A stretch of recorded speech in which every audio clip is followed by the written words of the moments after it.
358가지 어린이들을 위한 이솝우화 전집. 장미정원. 꽃을 무척 사랑하는 마을이 있었습니다. 그 마을에 사는 사람들은 특히 장미꽃을 무척 좋아했습니다. 사람들은 마을 한가운데 있는 광장에 아름다운 장미정원을 꾸며놓고 시간이 나는 대로 찾아가서 장미꽃들을 구경하고 돌보았습니다. 그런데 마을 사람들은 서로 좋아하는 꽃의 색깔이 달랐습니다. 마을 사람들의 절반은 노란 장미를 좋아했지만 나머지 절반의 마을 사람들은 붉은 장미를 좋아했습니다. 어떻게 빨간 장미를 좋아할 수가 있지? 그 꽃은 너무 색깔이 붉어서 품위가 없어. 저 사람들은 도대체 무슨 생각을 하는 거야? 그런 보잘것없는 꽃을 좋아하다니 도무지 이해할 수가 없어. 그들은 서로의 생각을 받아들이려고 하지 않았습니다. 그래서 마을 사람들은 장미정원에 갈 때마다 자신이 좋아하는 장미꽃을 더욱 돋보이도록 하기 위해서 다른 색의 장미를 몰래 뽑아버리기 시작했습니다. 노란 장미를 좋아하는 사람들은 붉은 장미를 몇 송이씩 뽑아버렸고, 붉은 장미를 좋아하는 사람들은 또 노란 장미를 뽑아버리곤 했습니다. 그렇게 해서 노란 장미와 붉은 장미는 점점 꽃송이가 줄어들게 되었습니다. 마침내 마을 광장의 아름다웠던 장미정원은 황폐하고 보기 싫은 폐허로 변하고 말았습니다. 램프와 태양. 태양이 밝은 빛을 던지면서 환하게 빛나고 있는 한낮이었습니다. 갑자기 어디에선가 검은 먹구름이 몰려오더니 태양을 가려버렸습니다. 그러자 사방이 온통 어두워졌습니다.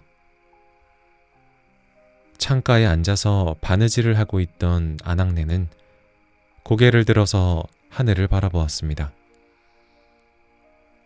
눈앞이 침침해서 바느질을 잘 할 수가 없었던 것입니다. 좀처럼 날이 다시 맑아질 것 같지 않다는 사실을 깨달은 아낙네는 자리에서 일어나 램프를 가져왔습니다. 아낙네는 램프에 기름을 가득 채운 다음 불을 붙이면서 중얼거렸습니다. 아직 대낮이지만 날이 이렇게 어두우니 어쩔 수 없지. 램프는 밝은 빛을 발하면서 어두운 방 안을 환하게 비추었습니다. 아낙네는 램프의 불빛을 받으면서 다시 바느질을 시작했습니다. 그때 문득 하늘을 바라본 램프는 아직까지도 태양이 하늘에 떠 있다는 사실을 깨달았습니다. 아니, 저건 태양이잖아. 날마다 태양이 사라진 후에야 빛을 발하곤 했던 램프는 희미하게 빛을 잃은 태양을 보자 신이 났습니다. 램프는 불꽃을 흔들면서 말했습니다. 제 아무리 밝은 태양이라도 때로는 빛을 잃을 때가 있군. 오늘 같은 날에는 태양보다 내 빛이 훨씬 밝은걸. 오늘은 내가 최고야. 그런데 갑자기 열려진 문틈 사이로 비바람이 몰아쳤습니다. 세찬 바람을 맞은 램프는 꺼지지 않으려고 안간힘을 썼지만 어쩔 수가 없었습니다. 결국 램프는 꺼져버리고 말았습니다. 램프가 꺼지자 방 안은 다시 어두워졌습니다. 바느질을 하던 아낙네는 자리에서 일어나 다시 램프의 불을 밝히려 이렇게 충고했습니다. 자만하지 말거라 램프야. 너와는 달리 하늘의 별빛은 결코 사라지지 않는다는 걸 명심하거라. 점장이의 예언. 점을 잘 치는 점장이가 있었습니다. 그 점장이는 찾아오는 손님에게 돈을 받고 미래를 예언해주면서 생활을 꾸려나갔습니다. 마을 사람들은 어렵고 괴로운 일이 있거나 혹은 어떤 일을 결정하기가 힘들 때 점장이를 찾아가서 점을 보았습니다. 점장이는 다행스럽게도 앞날을 잘 맞춘다고 소문이 나서 날이 갈수록 많은 사람들이 찾아왔습니다. 때로는 높은 신분을 가진 정치가나 돈이 많은 상인들까지도 점장이를 찾아와서 중요한 문제를 의논하곤 했습니다. 그러던 어느 날 점장이는 점을 보러 찾아온 사람에게 말했습니다. 당신은 오늘 별로 운이 좋지 못하구려. 여행을 떠나는 일은 뒤로 미루는 것이 좋겠소. 그리고 다른 사람에게는 또 이렇게 말했습니다. 조금만 기다리면 당신에게 커다란 행운이 찾아올 거요. 어려운 일이 있더라도 참고 기다리구려. 점장이를 찾아온 사람들의 앞날을 척척 예언하면서 자신 있게 충고를 해주었습니다. 마을 사람들은 그의 말을 듣고 고개를 끄덕이면서 돌아갔습니다. 그런데 갑자기 점장이의 이웃에 사는 사람이 숨을 헐떡이면서 달려오더니 큰 소리로 외쳤습니다. 여보게, 자네 집에 도둑이 들었다네. 자네 집 대문이 활짝 열려있고 집 안에 있는 물건들도 몽땅 없어졌더군. 점장이는 그 말을 듣고 깜짝 놀라서 멍하니 서 있기만 했습니다. 왜 가만히 있는 건가? 어서 집으로 가야지. 빨리 서두르게나. 이웃 사람의 재촉을 받은 점장이는 그제서야 정신이 들어서 다급하게 집으로 달려갔습니다. 점장이의 뒷모습을 보면서 그때까지 점을 치기 위해 줄을 서서 기다리던 사람들은 저마다 한마디씩 소리쳤습니다. 이제부터는 다른 사람의 미래를 알고 있다고 잘난 척하지 마시오. 막상 자기에게 닥칠 일도 모르면서 말이오. 말과 당나귀. 어떤 사람이 말 한 마리와 당나귀 한 마리를 갖고 있었습니다.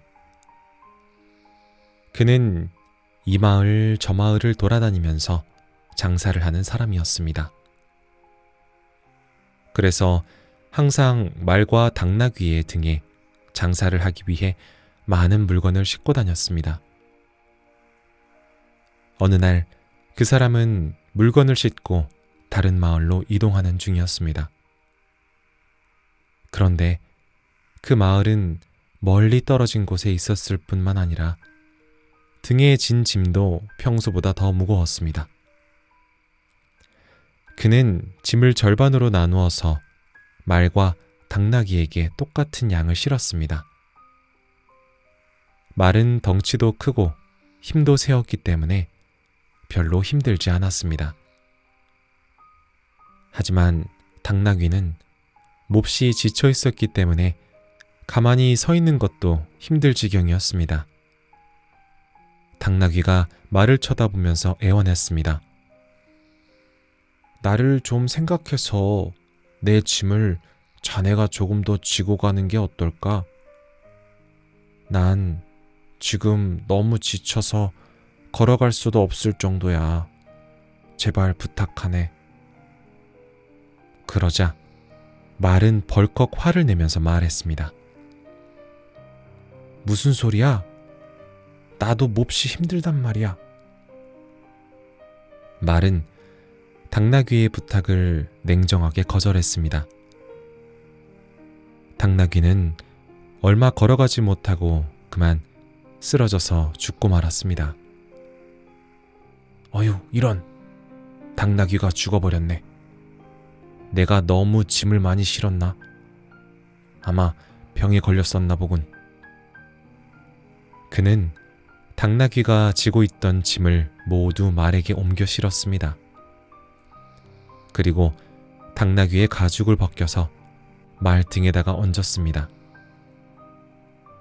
결국 말은 처음보다 몇 배나 무거운 짐을 지고 걸어가게 되었습니다. 말은 짐을 모두 싣고는 힘든 걸음을 옮기면서 이렇게 중얼거렸습니다. 이렇게 될 줄 알았다면 당나귀의 부탁을 들어주는 게 좋았을 것을. 그런데 기회를 놓치고 말았구나. 이제 된통 당하게 되었군. 당나귀의 짐을 덜어주기를 싫어하다가 이제 모든 짐을 나 혼자 떠맡게 생겼으니까 말이야. 게다가 당나귀의 가죽까지 짊어지고 가다니.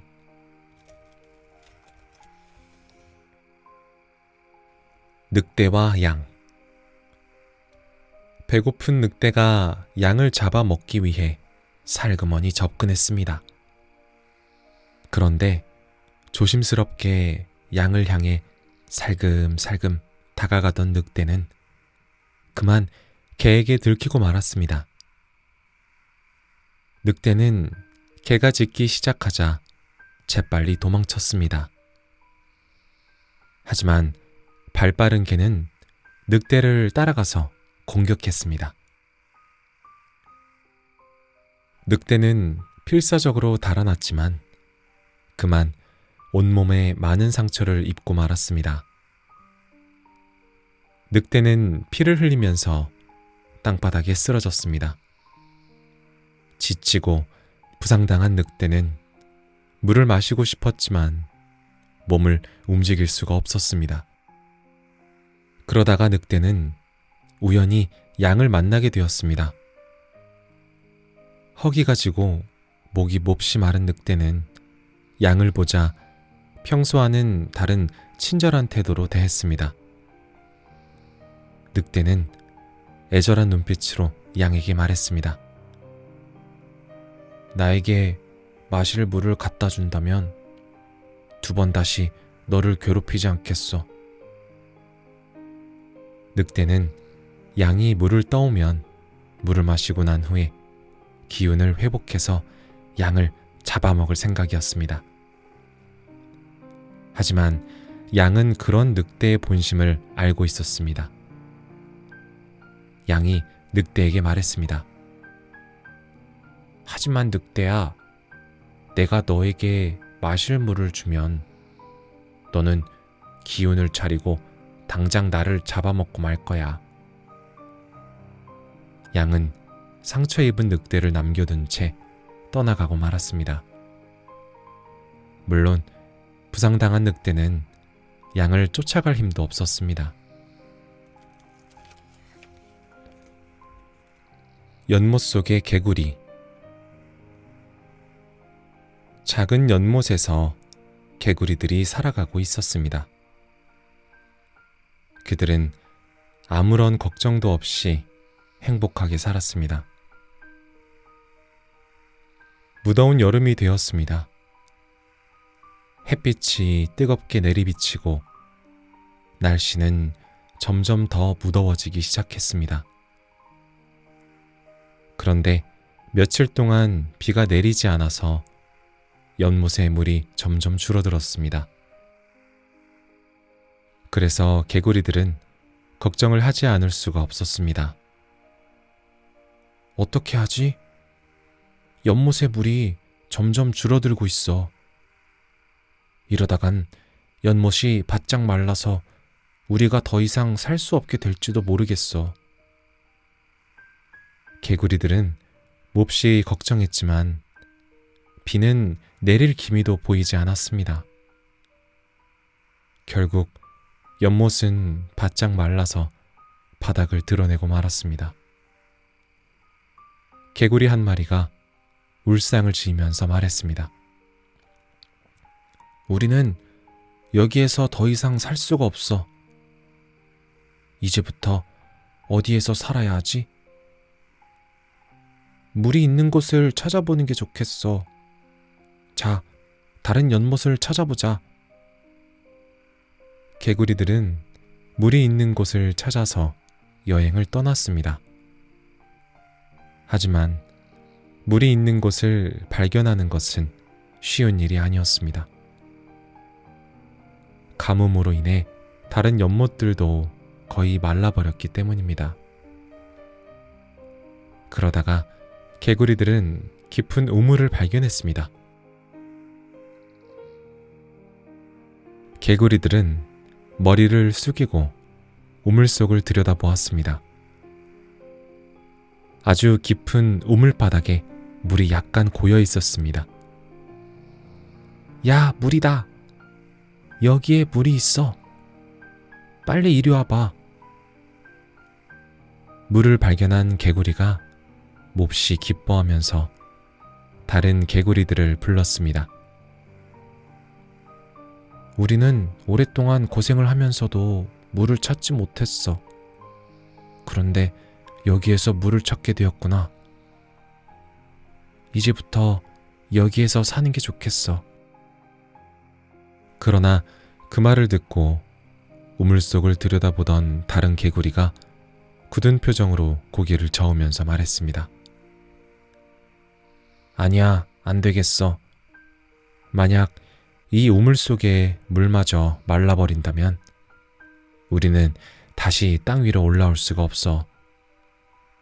우리는 우물에서 빠져나오지 못하고 죽게 될 거야. 바다를 삼킨 돼지. 재치 있고 말을 잘하는 이솝이 조선소를 구경하게 되었습니다. 조선소는 바다를 항해하는 배를 만드는 곳입니다. 조선소에서 일하던 사람들은 작고 못생긴 이솝을 보자 놀렸습니다. 이솝은 자신을 놀리는 소리를 듣고 기분이 상했습니다. 이솝은 미소를 지으면서 자신을 놀리던 사람들이 있는 곳으로 걸어갔습니다. 그리고 이솝은 부드러운 미소를 지으면서 입을 열었습니다. 이 세상이 처음 생길 때에는 모든 것이 뒤죽박죽인 채로 온통 물에 잠겨 있었습니다. 제우스 신은 세상을 좀 더 좋게 하기 위해 땅을 만들기로 했습니다. 그래서 대지의 신에게 바다를 3번 삼키라고 명령했습니다. 조선소에서 일하는 사람들은 이솝의 이야기가 무척 재미있다고 생각했습니다. 그래서 어떻게 되었습니까? 이솝은 사람들을 한 번 둘러본 후에 천천히 말을 이어나갔습니다. 대지의 신이 한 번 바다를 삼키자 산이 생겼습니다. 그 다음에 2번째로 바다를 삼키자 평야가 나타났습니다. 만약 대지가 한 번만 더 바다를 삼키기로 마음먹는다면 바다가 모두 사라질 것입니다. 그러면 배가 필요 없을 테니까 당신들은 모두 일자리를 잃게 되겠지요. 나그네와 진실. 나그네가 혼자서 사막을 여행하고 있었습니다.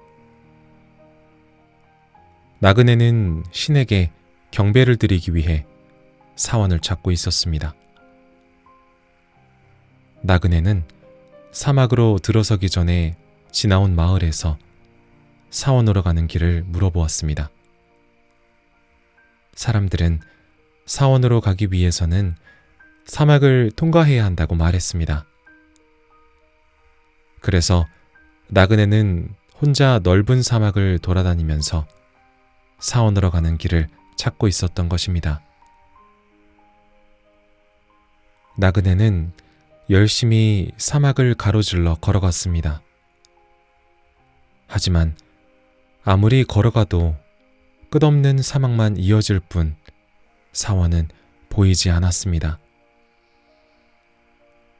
나그네는 무더운 날씨와 갈증 때문에 죽을 지경이었습니다. 다시 돌아갈까 하는 생각도 했지만 신에게 경배를 드리는 일을 그만둘 수는 없었습니다. 나그네는 무더위와 갈증을 참고 계속 사막을 따라 걸어갔습니다. 그러다가 나그네는 어떤 여자를 발견했습니다. 그 여자는 눈을 감고 꼼짝도 하지 않았습니다. 나그네가 그 여자에게 물었습니다. 당신은 누구입니까? 그러자 여자가 눈을 뜨고 대답했습니다.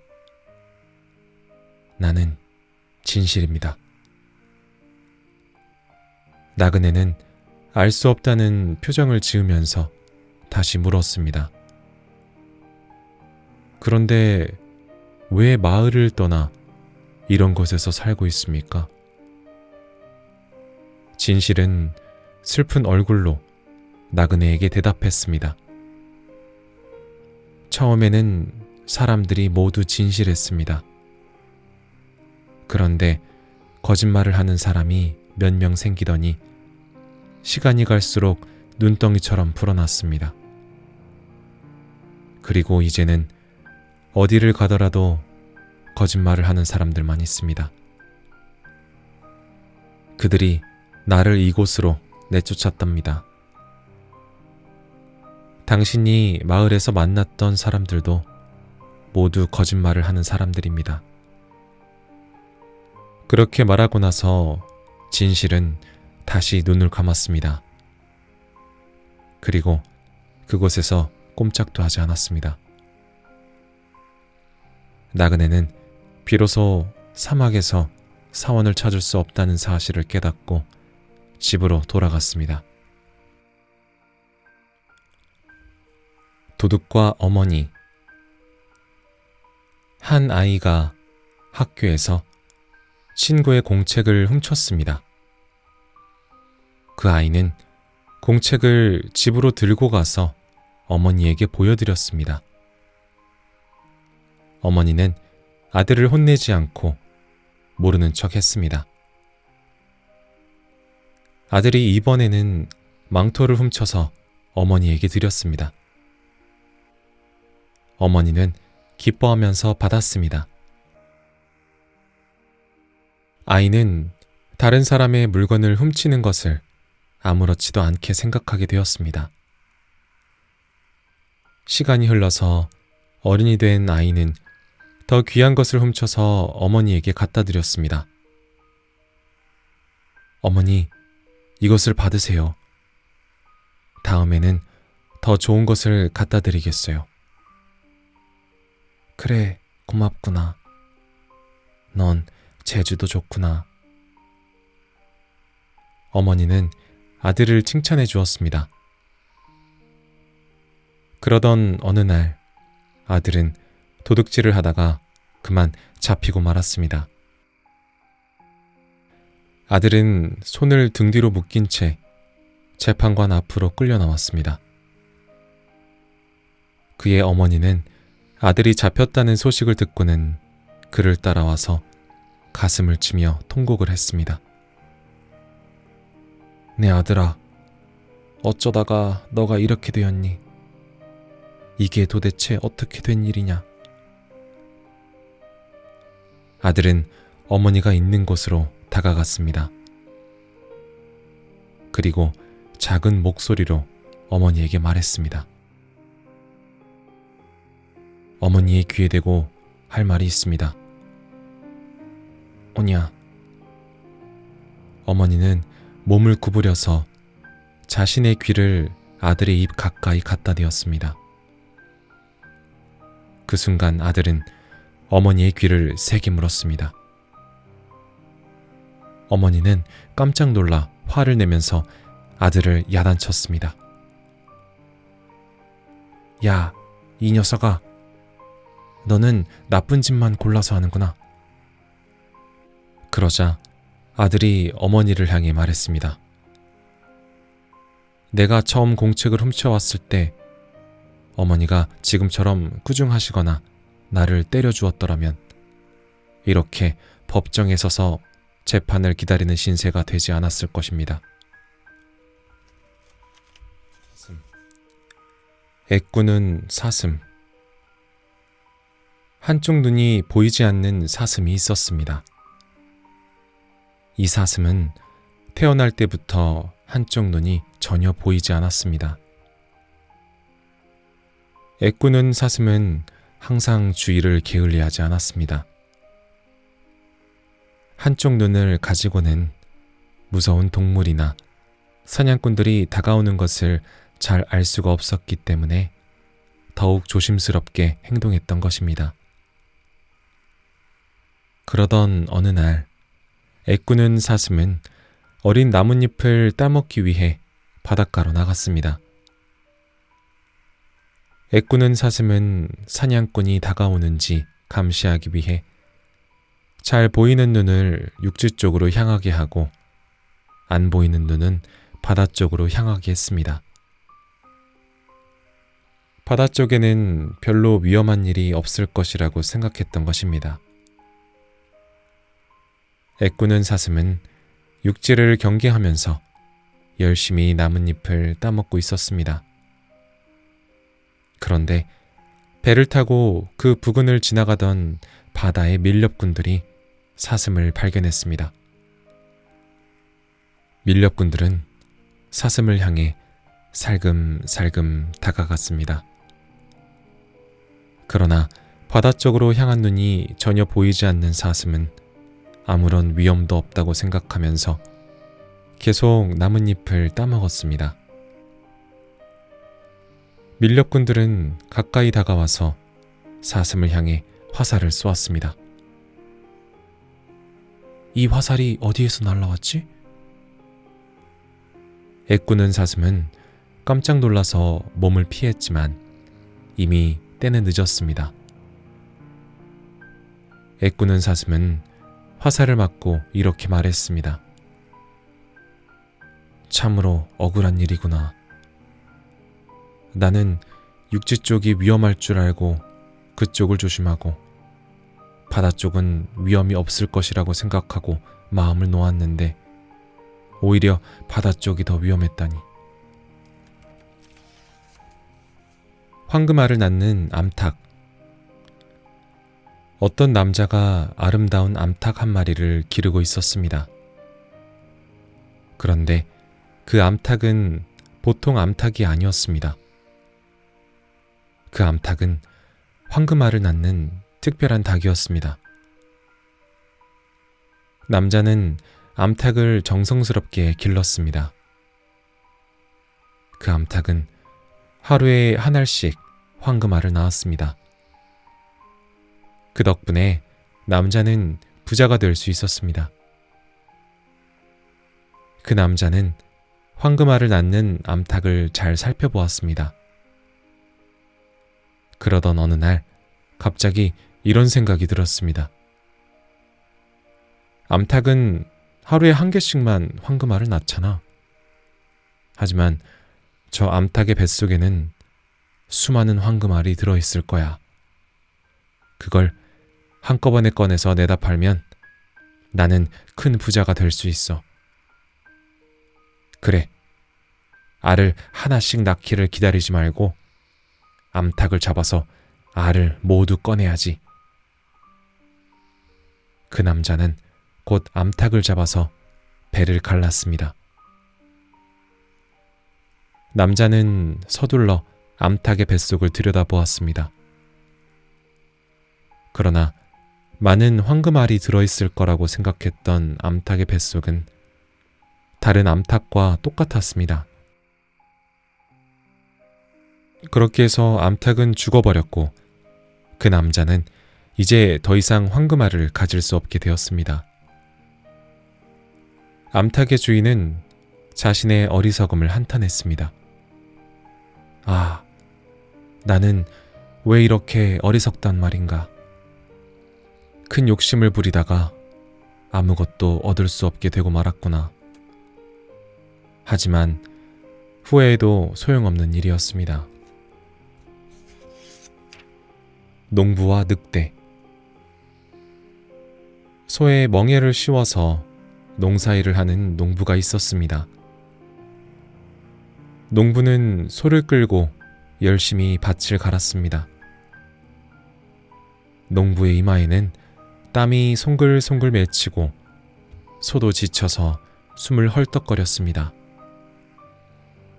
농부는 소에게 물을 먹이기 위해 잠시 멍에를 풀어주었습니다. 수고했다, 소야. 농부는 소를 시냇가로 데리고 갔습니다. 그 사이에 먹을 것을 찾아서 헤매고 있던 늑대 한 마리가 나타났습니다. 늑대는 농부가 밭을 일구던 곳으로 다가왔습니다. 굶주린 늑대는 무엇인가 먹을 것이 없을까 하고 주위를 두리번거렸습니다. 그러다가 늑대는 소가 풀어놓은 멍에를 발견했습니다. 멍에가 어떤 것인지 전혀 모르는 늑대는 입맛을 다시면서 멍에의 안쪽 가죽을 핥았습니다. 늑대는 자기도 모르는 사이에 멍에 속으로 머리를 조금씩 집어넣었습니다. 그러다가 그만 멍에의 가죽에 머리가 끼고 말았습니다. 늑대는 몹시 당황하면서 뒤로 물러났습니다. 이것은 먹을 것이 아니라 덫이었구나. 그렇게 생각한 늑대는 목을 이리저리 움직였습니다. 하지만 늑대가 몸을 흔들자 멍에는 늑대의 목을 더욱 세게 조였습니다. 멍에에서 목을 빼낼 수 없게 되어버린 늑대는 무거운 멍에를 질질 끌고 다닐 수밖에 없었습니다. 잠시 후에 소를 끌고 시냇가에 갔던 농부가 돌아왔습니다. 농부는 늑대가 멍에를 쓰고 쟁기를 끌면서 밭에서 허둥지둥하는 모습을 보았습니다. 농부는 웃으면서 늑대에게 말했습니다. 이런 못된 늑대 같으니라고. 너가 우리 가축들을 도둑질하지 않고 그렇게 밭에서 일이나 한다면 오죽이나 좋겠니. 두 마리의 개구리. 두 마리의 개구리가 살고 있었습니다. 한 마리는 마차가 다니는 길가의 웅덩이에서 살았습니다. 다른 한 마리는 길에서 멀리 떨어진 곳에 있는 깨끗한 연못에서 살았습니다. 어느 날 숲속의 연못에서 사는 개구리가 길가의 웅덩이에서 사는 개구리를 만나기 위해 찾아왔습니다. 연못에서 사는 개구리는 웅덩이에 사는 개구리가 너무 힘들게 사는 것 같았습니다. 그래서 자기의 연못으로 가서 함께 살자고 말했습니다. 여기는 길가라 너무 위험해. 게다가 수시로 마차가 지나다니고 있어. 그러다가 마차에 치여서 죽으면 어떻게 할 거야? 그리고 여기는 물도 조금밖에 없고 몹시 더워서 병에 걸리기 딱 좋겠어. 자네는 왜 이런 곳에서 살고 있나? 내가 사는 연못은 아주 깨끗하다네. 여기처럼 지나다니는 마차를 피해야 하는 걱정도 없다네. 연못에서 사는 개구리는 웅덩이에서 사는 개구리를 진심으로 걱정하면서 자신과 함께 살 것을 권했습니다. 하지만 웅덩이에서 사는 개구리는 연못에서 사는 개구리를 쳐다보면서 이렇게 말했습니다. 그렇다면 한번 생각해 보겠네. 얼마 후에 연못에서 사는 개구리는 집으로 돌아왔습니다. 연못에서 사는 개구리는 며칠이 지난 후에 웅덩이에서 사는 개구리를 다시 찾아갔습니다. 생각을 좀 해보았나? 이렇게 위험한 곳에서 사는 것보다는 연못에서 사는 게 훨씬 낫지. 그러나 웅덩이에서 사는 개구리는 고개를 흔들면서 연못에서 사는 개구리의 말을 들으려고 하지 않았습니다. 아니야. 아무래도 그냥 여기에서 사는 게 좋겠어. 연못이 살기 좋다는 것은 나도 잘 알고 있어. 하지만 내가 너무나 잘 알고 있고 항상 우리 집이라고 부르던 고장을 떠나서 낯선 고장으로 이사를 간다는 게 너무 귀찮은 일인 것 같아.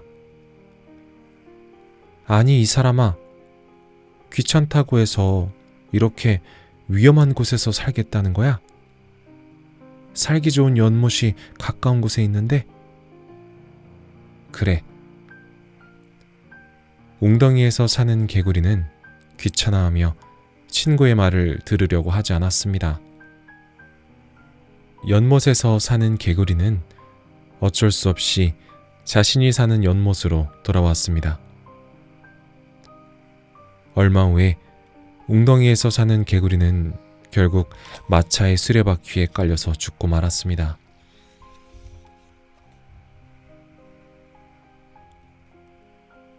동물의 왕 사자.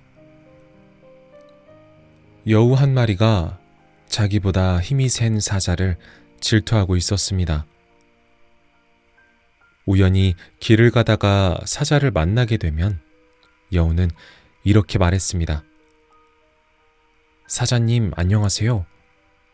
사자님이 사냥하는 모습은 정말 멋있어요. 순식간에 달려들어서 먹이를 낚아채는 모습은 정말 기가 막힐 지경이에요.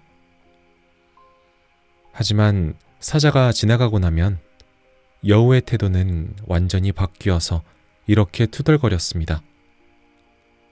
세상은 왜 이렇게 불공평하지? 왜 사자는 나보다 힘이 세고 사냥도 잘하는 거야? 여우는 사자가 자기보다 못한 점을 찾아보려고 노력했습니다.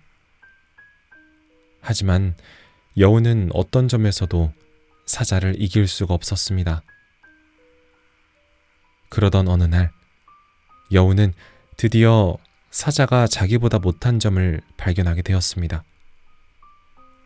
여우는 한꺼번에 여러 마리의 새끼를 낳을 수 있었지만 그 사자는 오직 한 마리의 새끼만 낳았던 것입니다.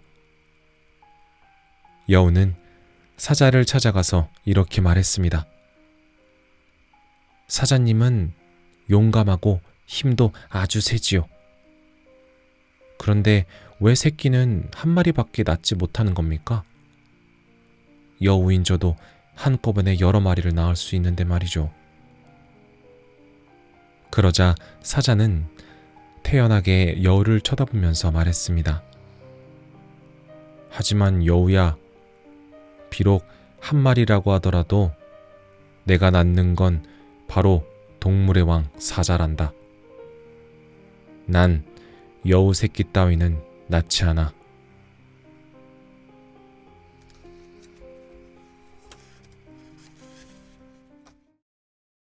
(358가지) 어린이들을 위한 이솝우화 전집. 장미정원. 꽃을 무척 사랑하는 마을이 있었습니다. 그 마을에 사는 사람들은 특히 장미꽃을 무척 좋아했습니다. 사람들은 마을 한가운데 있는 광장에 아름다운 장미정원을 꾸며놓고 시간이 나는 대로 찾아가서 장미꽃들을 구경하고 돌보았습니다. 그런데 마을 사람들은 서로 좋아하는 꽃의 색깔이 달랐습니다. 마을 사람들의 절반은 노란 장미를 좋아했지만 나머지 절반의 마을 사람들은 붉은 장미를 좋아했습니다. 어떻게 빨간 장미를 좋아할 수가 있지? 그 꽃은 너무 색깔이 붉어서 품위가 없어. 저 사람들은 도대체 무슨 생각을 하는 거야? 그런 보잘것없는 꽃을 좋아하다니 도무지 이해할 수가 없어. 그들은 서로의 생각을 받아들이려고 하지 않았습니다. 그래서 마을 사람들은 장미 정원에 갈 때마다 자신이 좋아하는 장미꽃을 더욱 돋보이도록 하기 위해서 다른 색의 장미를 몰래 뽑아버리기 시작했습니다.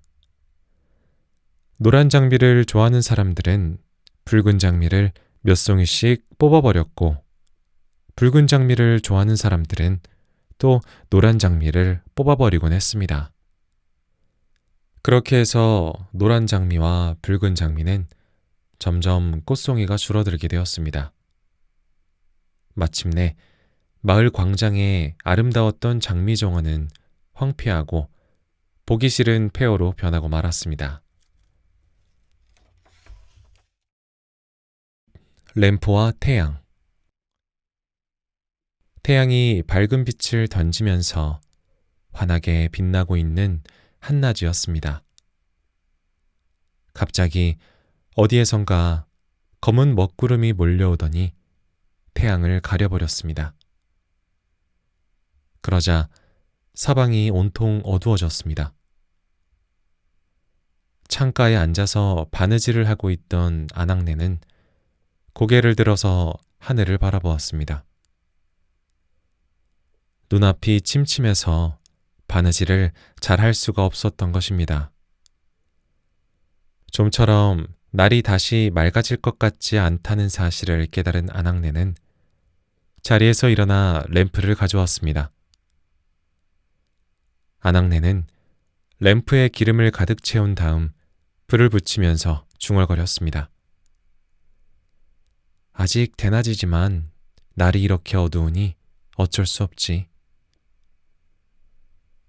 램프는 밝은 빛을 발하면서 어두운 방 안을 환하게 비추었습니다.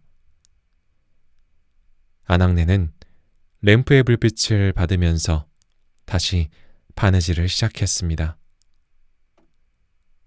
그때 문득 하늘을 바라본 램프는 아직까지도 태양이 하늘에 떠 있다는 사실을 깨달았습니다. 아니, 저건 태양이잖아. 날마다 태양이 사라진 후에야 빛을 발하곤 했던 램프는 희미하게 빛을 잃은 태양을 보자 신이 났습니다. 램프는 불꽃을 흔들면서 말했습니다. 제 아무리 밝은 태양이라도 때로는 빛을 잃을 때가 있군. 오늘 같은 날에는 태양보다 내 빛이 훨씬 밝은걸. 오늘은 내가 최고야.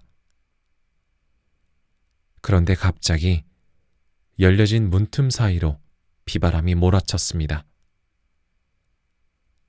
세찬 바람을 맞은 램프는 꺼지지 않으려고 안간힘을 썼지만 어쩔 수가 없었습니다.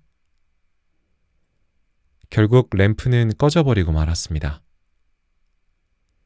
램프가 꺼지자 방 안은 다시 어두워졌습니다. 바느질을 하던 아낙네는 자리에서 일어나 다시 램프의 불을 밝히려 이렇게 충고했습니다. 자만하지 말거라 램프야. 너와는 달리 하늘의 별빛은 결코 사라지지 않는다는 걸 명심하거라. 점장이의 예언. 점을 잘 치는 점장이가 있었습니다. 그 점장이는 찾아오는 손님에게 돈을 받고 미래를 예언해 주면서 생활을 꾸려나갔습니다. 마을 사람들은 어렵고 괴로운 일이 있거나 혹은 어떤 일을 결정하기가 힘들 때 점장이를 찾아가서 점을 보았습니다. 점장이는 다행스럽게도 앞날을 잘 맞춘다고 소문이 나서 날이 갈수록 많은 사람들이 찾아왔습니다. 때로는 높은 신분을 가진 정치가나 돈이 많은 상인들까지도 점장이를 찾아와서 중요한 문제를 의논하곤 했습니다. 그러던 어느 날 점장이는 점을 보러 찾아온 사람에게 말했습니다. 당신은 오늘 별로 운이 좋지 못하구려. 여행을 떠나는 일은 뒤로 미루는 것이 좋겠소. 그리고 다른 사람에게는 또 이렇게 말했습니다. 조금만 기다리면 당신에게 커다란 행운이 찾아올 거요. 어려운 일이 있더라도 참고 기다리구려. 점장이를 찾아온 사람들의 앞날을 척척 예언하면서 자신 있게 충고를 해주었습니다. 마을 사람들은 그의 말을 듣고 고개를 끄덕이면서 돌아갔습니다. 그런데 갑자기 점장이의 이웃에 사는 사람이 숨을 헐떡이면서 달려오더니 큰 소리로 외쳤습니다. 여보게, 자네 집에 도둑이 들었다네. 자네 집 대문이 활짝 열려있고 집 안에 있는 물건들도 몽땅 없어졌더군. 점장이는 그 말을 듣고 깜짝 놀라서 멍하니 서 있기만 했습니다. 왜 가만히 있는 건가? 어서 집으로 가야지. 빨리 서두르게나. 이웃 사람의 재촉을 받은 점장이는 그제서야 정신이 들어서 다급하게 집으로 달려갔습니다. 점장이의 뒷모습을 보면서 그때까지 점을 치기 위해 줄을 서서 기다리던 사람들은 저마다 한마디씩 소리쳤습니다. 이제부터는 다른 사람의 미래를 알고 있다고 잘난 척하지 마시오. 막상 자기에게 닥칠 일도 모르면서 말이오. 말과 당나귀. 어떤 사람이 말 한 마리와 당나귀 한 마리를 갖고 있었습니다. 그는 이 마을 저 마을을 돌아다니면서 장사를 하는 사람이었습니다. 그래서 항상 말과 당나귀의 등에 장사를 하기 위해 많은 물건을 싣고 다녔습니다. 어느 날 그 사람은 물건을 싣고 다른 마을로 이동하는 중이었습니다. 그런데 그 마을은 멀리 떨어진 곳에 있었을 뿐만 아니라 등에 진 짐도 평소보다 더 무거웠습니다. 그는 짐을 절반으로 나누어서 말과 당나귀에게 똑같은 양을 실었습니다. 말은 덩치도 크고 힘도 세었기 때문에 별로 힘들지 않았습니다. 하지만 당나귀는 몹시 지쳐 있었기 때문에 가만히 서 있는 것도 힘들 지경이었습니다. 당나귀가 말을 쳐다보면서 애원했습니다. 나를 좀 생각해서 내 짐을 자네가 조금 더 지고 가는 게 어떨까? 난 지금 너무 지쳐서 걸어갈 수도 없을 정도야. 제발 부탁하네. 그러자 말은 벌컥 화를 내면서 말했습니다. 무슨 소리야? 나도 몹시 힘들단 말이야. 말은 당나귀의 부탁을 냉정하게 거절했습니다. 당나귀는 얼마 걸어가지 못하고 그만 쓰러져서 죽고 말았습니다. 어휴, 이런! 당나귀가 죽어버렸네. 내가 너무 짐을 많이 실었나? 아마 병에 걸렸었나 보군. 그는 당나귀가 지고 있던 짐을 모두 말에게 옮겨 실었습니다. 그리고 당나귀의 가죽을 벗겨서 말 등에다가 얹었습니다. 결국 말은 처음보다 몇 배나 무거운 짐을 지고 걸어가게 되었습니다. 말은 짐을 모두 싣고는 힘든 걸음을 옮기면서 이렇게 중얼거렸습니다. 이렇게 될 줄 알았다면 당나귀의 부탁을 들어주는 게 좋았을 것을. 그런데 기회를 놓치고 말았구나. 이제 된통 당하게 되었군. 당나귀의 짐을 덜어주기를 싫어하다가 이제 모든 짐을 나 혼자 떠맡게 생겼으니까 말이야. 게다가 당나귀의 가죽까지 짊어지고 가다니.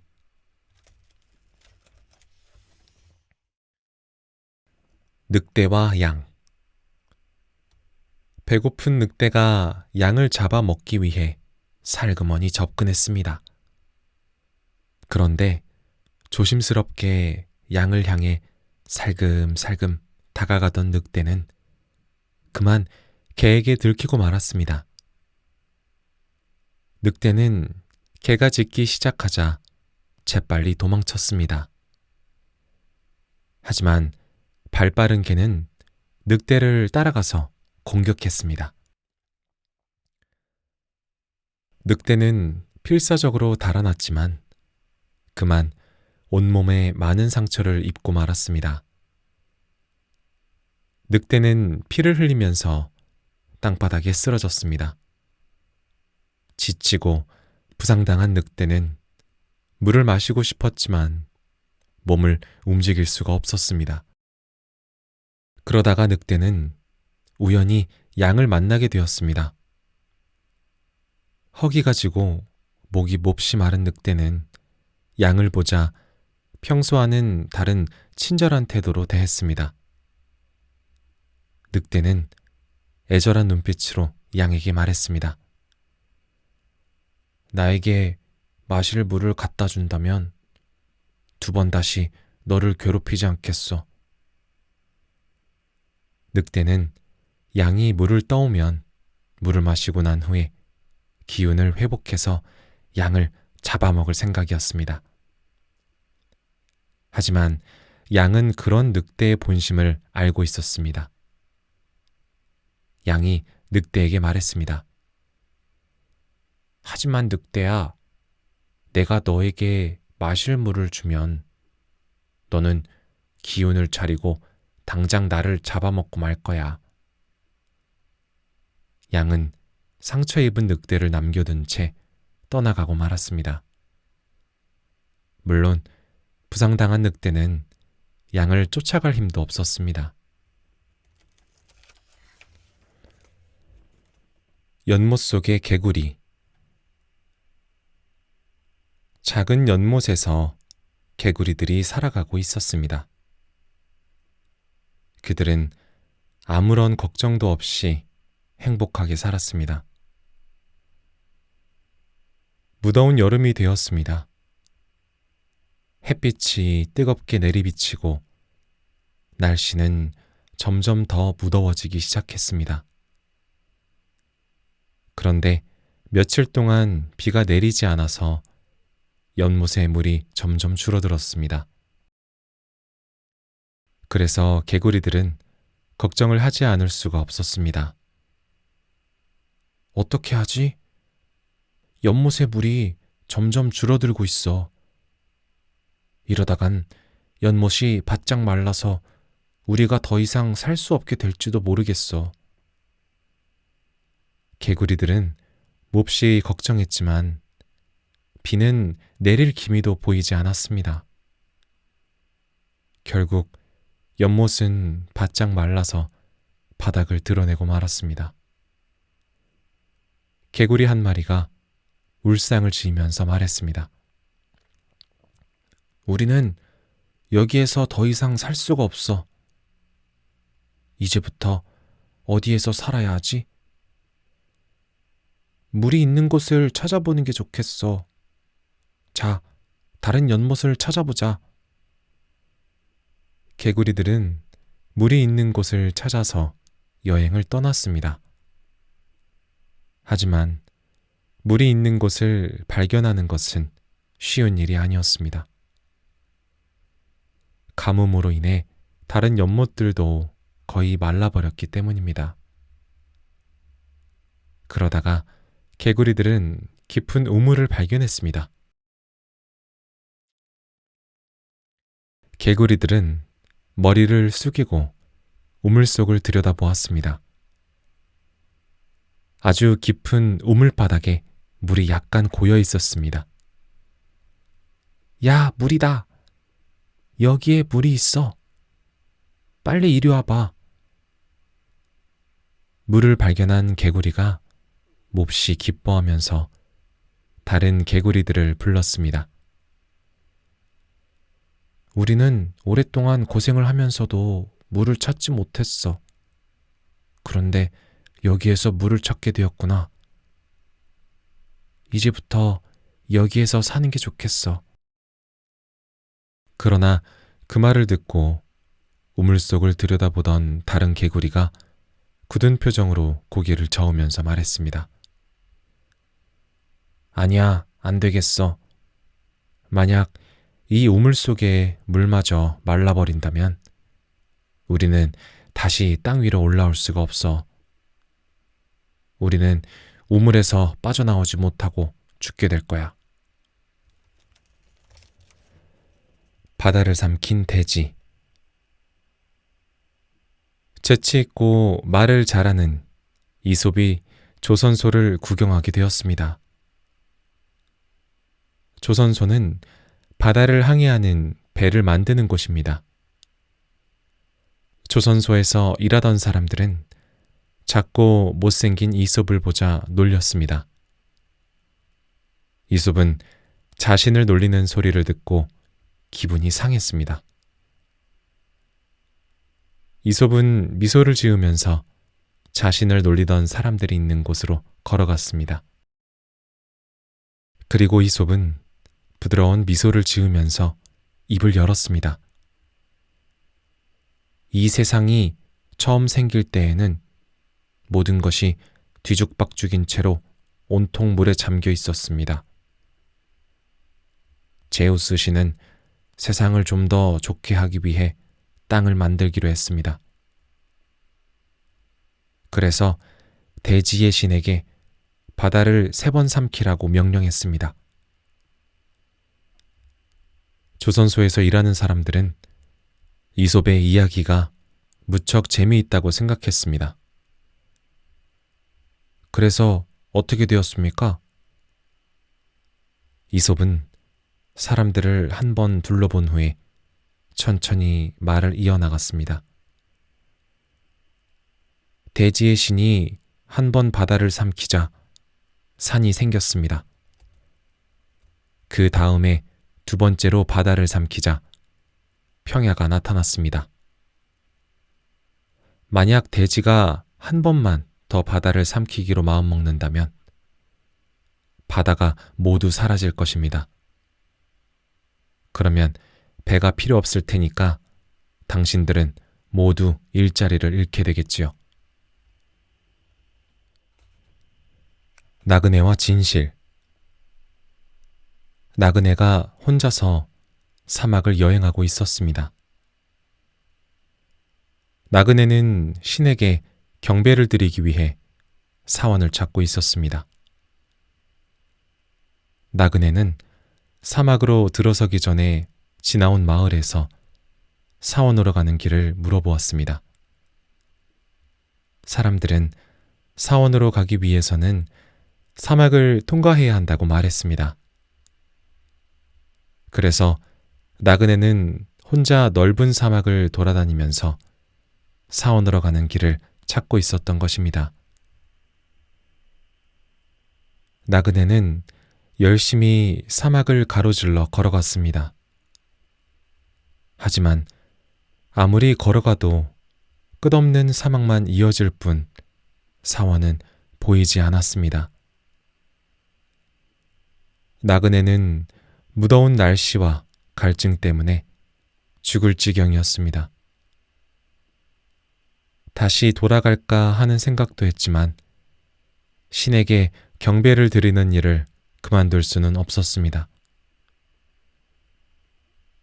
나그네는 무더위와 갈증을 참고 계속 사막을 따라 걸어갔습니다. 그러다가 나그네는 어떤 여자를 발견했습니다. 그 여자는 눈을 감고 꼼짝도 하지 않았습니다. 나그네가 그 여자에게 물었습니다. 당신은 누구입니까? 그러자 여자가 눈을 뜨고 대답했습니다. 나는 진실입니다. 나그네는 알 수 없다는 표정을 지으면서 다시 물었습니다.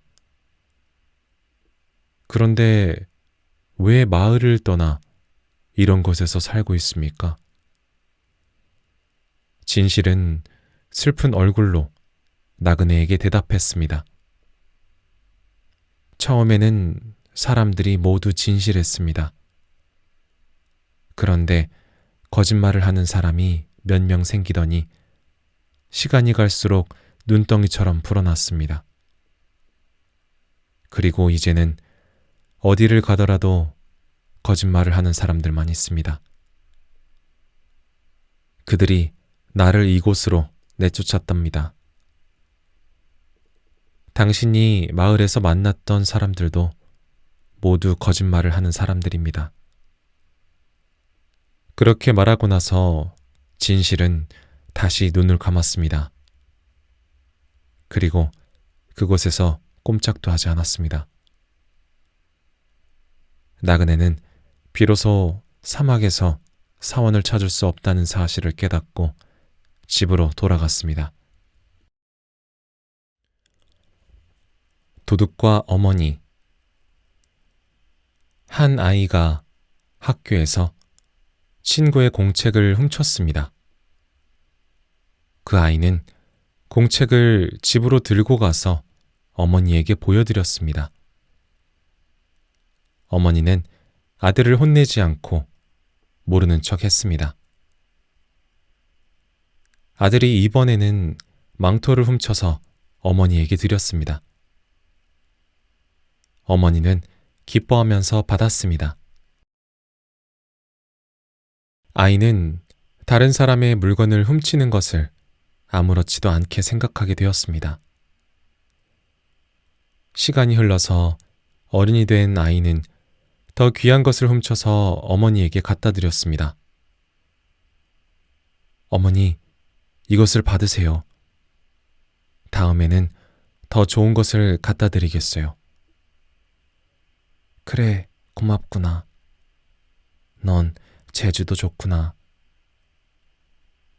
어머니는 아들을 칭찬해 주었습니다. 그러던 어느 날 아들은 도둑질을 하다가 그만 잡히고 말았습니다. 아들은 손을 등 뒤로 묶인 채 재판관 앞으로 끌려 나왔습니다. 그의 어머니는 아들이 잡혔다는 소식을 듣고는 그를 따라와서 가슴을 치며 통곡을 했습니다. 내 아들아, 어쩌다가 너가 이렇게 되었니? 이게 도대체 어떻게 된 일이냐? 아들은 어머니가 있는 곳으로 다가갔습니다. 그리고 작은 목소리로 어머니에게 말했습니다. 어머니의 귀에 대고 할 말이 있습니다. 오냐. 어머니는 몸을 구부려서 자신의 귀를 아들의 입 가까이 갖다 대었습니다. 그 순간 아들은 어머니의 귀를 세게 물었습니다. 어머니는 깜짝 놀라 화를 내면서 아들을 야단쳤습니다. 야, 이 녀석아. 너는 나쁜 짓만 골라서 하는구나. 그러자 아들이 어머니를 향해 말했습니다. 내가 처음 공책을 훔쳐왔을 때 어머니가 지금처럼 꾸중하시거나 나를 때려주었더라면 이렇게 법정에 서서 재판을 기다리는 신세가 되지 않았을 것입니다. 애꾸는 사슴. 한쪽 눈이 보이지 않는 사슴이 있었습니다. 이 사슴은 태어날 때부터 한쪽 눈이 전혀 보이지 않았습니다. 애꾸는 사슴은 항상 주위를 게을리하지 않았습니다. 한쪽 눈을 가지고는 무서운 동물이나 사냥꾼들이 다가오는 것을 잘 알 수가 없었기 때문에 더욱 조심스럽게 행동했던 것입니다. 그러던 어느 날 애꾸는 사슴은 어린 나뭇잎을 따먹기 위해 바닷가로 나갔습니다. 애꾸는 사슴은 사냥꾼이 다가오는지 감시하기 위해 잘 보이는 눈을 육지 쪽으로 향하게 하고 안 보이는 눈은 바다 쪽으로 향하게 했습니다. 바다 쪽에는 별로 위험한 일이 없을 것이라고 생각했던 것입니다. 애꾸는 사슴은 육지를 경계하면서 열심히 나뭇잎을 따먹고 있었습니다. 그런데 배를 타고 그 부근을 지나가던 바다의 밀렵꾼들이 사슴을 발견했습니다. 밀렵꾼들은 사슴을 향해 살금살금 다가갔습니다. 그러나 바다 쪽으로 향한 눈이 전혀 보이지 않는 사슴은 아무런 위험도 없다고 생각하면서 계속 나뭇잎을 따먹었습니다. 밀렵꾼들은 가까이 다가와서 사슴을 향해 화살을 쏘았습니다. 이 화살이 어디에서 날라왔지? 애꾸는 사슴은 깜짝 놀라서 몸을 피했지만 이미 때는 늦었습니다. 애꾸는 사슴은 화살을 맞고 이렇게 말했습니다. 참으로 억울한 일이구나. 나는 육지 쪽이 위험할 줄 알고 그쪽을 조심하고 바다 쪽은 위험이 없을 것이라고 생각하고 마음을 놓았는데 오히려 바다 쪽이 더 위험했다니. 황금알을 낳는 암탉. 어떤 남자가 아름다운 암탉 한 마리를 기르고 있었습니다. 그런데 그 암탉은 보통 암탉이 아니었습니다. 그 암탉은 황금알을 낳는 특별한 닭이었습니다. 남자는 암탉을 정성스럽게 길렀습니다. 그 암탉은 하루에 한 알씩 황금알을 낳았습니다. 그 덕분에 남자는 부자가 될 수 있었습니다. 그 남자는 황금알을 낳는 암탉을 잘 살펴보았습니다. 그러던 어느 날 갑자기 이런 생각이 들었습니다. 암탉은 하루에 한 개씩만 황금알을 낳잖아. 하지만 저 암탉의 뱃속에는 수많은 황금알이 들어있을 거야.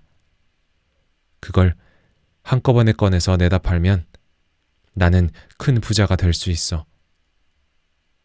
그래, 알을 하나씩 낳기를 기다리지 말고 암탉을 잡아서 알을 모두 꺼내야지. 그 남자는 곧 암탉을 잡아서 배를 갈랐습니다. 남자는 서둘러 암탉의 뱃속을 들여다보았습니다. 그러나 많은 황금알이 들어있을 거라고 생각했던 암탉의 뱃속은 다른 암탉과 똑같았습니다. 그렇게 해서 암탉은 죽어버렸고 그 남자는 이제 더 이상 황금알을 가질 수 없게 되었습니다. 암탉의 주인은 자신의 어리석음을 한탄했습니다. 아, 나는 왜 이렇게 어리석단 말인가. 큰 욕심을 부리다가 아무것도 얻을 수 없게 되고 말았구나. 하지만 후회해도 소용없는 일이었습니다. 농부와 늑대. 소에 멍에를 씌워서 농사일을 하는 농부가 있었습니다. 농부는 소를 끌고 열심히 밭을 갈았습니다. 농부의 이마에는 땀이 송글송글 맺히고 소도 지쳐서 숨을 헐떡거렸습니다. 농부는 소에게 물을 먹이기 위해 잠시 멍에를 풀어주었습니다. 수고했다, 소야. 농부는 소를 시냇가로 데리고 갔습니다.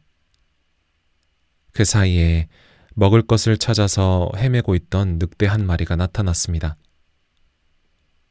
늑대는 농부가 밭을 일구던 곳으로 다가왔습니다. 굶주린 늑대는 무엇인가 먹을 것이 없을까 하고 주위를 두리번거렸습니다. 그러다가 늑대는 소가 풀어놓은 멍에를 발견했습니다. 멍에가 어떤 것인지 전혀 모르는 늑대는 입맛을 다시면서 멍에의 안쪽 가죽을 핥았습니다.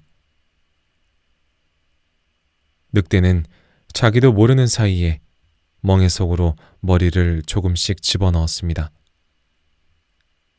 그러다가 그만 멍에의 가죽에 머리가 끼고 말았습니다. 늑대는 몹시 당황하면서 뒤로 물러났습니다. 이것은 먹을 것이 아니라 덫이었구나. 그렇게 생각한 늑대는 목을 이리저리 움직였습니다. 하지만 늑대가 몸을 흔들자 멍에는 늑대의 목을 더욱 세게 조였습니다. 멍에에서 목을 빼낼 수 없게 되어버린 늑대는 무거운 멍에를 질질 끌고 다닐 수밖에 없었습니다. 잠시 후에 소를 끌고 시냇가에 갔던 농부가 돌아왔습니다. 농부는 늑대가 멍에를 쓰고 쟁기를 끌면서 밭에서 허둥지둥하는 모습을 보았습니다. 농부는 웃으면서 늑대에게 말했습니다. 이런 못된 늑대 같으니라고. 너가 우리 가축들을 도둑질하지 않고 그렇게 밭에서 일이나 한다면 오죽이나 좋겠니. 두 마리의 개구리. 두 마리의 개구리가 살고 있었습니다. 한 마리는 마차가 다니는 길가의 웅덩이에서 살았습니다. 다른 한 마리는 길에서 멀리 떨어진 곳에 있는 깨끗한 연못에서 살았습니다. 어느 날 숲속의 연못에서 사는 개구리가 길가의 웅덩이에서 사는 개구리를 만나기 위해 찾아왔습니다. 연못에서 사는 개구리는 웅덩이에 사는 개구리가 너무 힘들게 사는 것 같았습니다. 그래서 자기의 연못으로 가서 함께 살자고 말했습니다. 여기는 길가라 너무 위험해. 게다가 수시로 마차가 지나다니고 있어.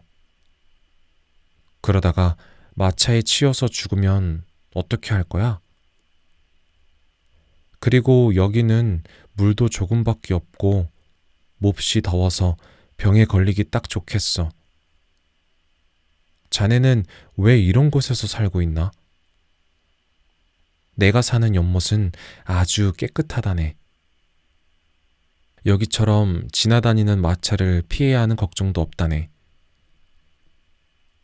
연못에서 사는 개구리는 웅덩이에서 사는 개구리를 진심으로 걱정하면서 자신과 함께 살 것을 권했습니다.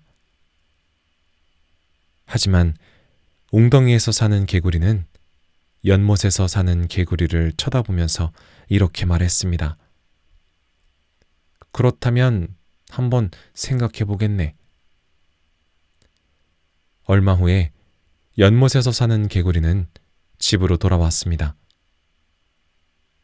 연못에서 사는 개구리는 며칠이 지난 후에 웅덩이에서 사는 개구리를 다시 찾아갔습니다. 생각을 좀 해보았나? 이렇게 위험한 곳에서 사는 것보다는 연못에서 사는 게 훨씬 낫지. 그러나 웅덩이에서 사는 개구리는 고개를 흔들면서 연못에서 사는 개구리의 말을 들으려고 하지 않았습니다. 아니야. 아무래도 그냥 여기에서 사는 게 좋겠어. 연못이 살기 좋다는 것은 나도 잘 알고 있어. 하지만 내가 너무나 잘 알고 있고 항상 우리 집이라고 부르던 고장을 떠나서 낯선 고장으로 이사를 간다는 게 너무 귀찮은 일인 것 같아. 아니, 이 사람아. 귀찮다고 해서 이렇게 위험한 곳에서 살겠다는 거야? 살기 좋은 연못이 가까운 곳에 있는데? 그래. 웅덩이에서 사는 개구리는 귀찮아하며 친구의 말을 들으려고 하지 않았습니다. 연못에서 사는 개구리는 어쩔 수 없이 자신이 사는 연못으로 돌아왔습니다. 얼마 후에 웅덩이에서 사는 개구리는 결국 마차의 수레바퀴에 깔려서 죽고 말았습니다.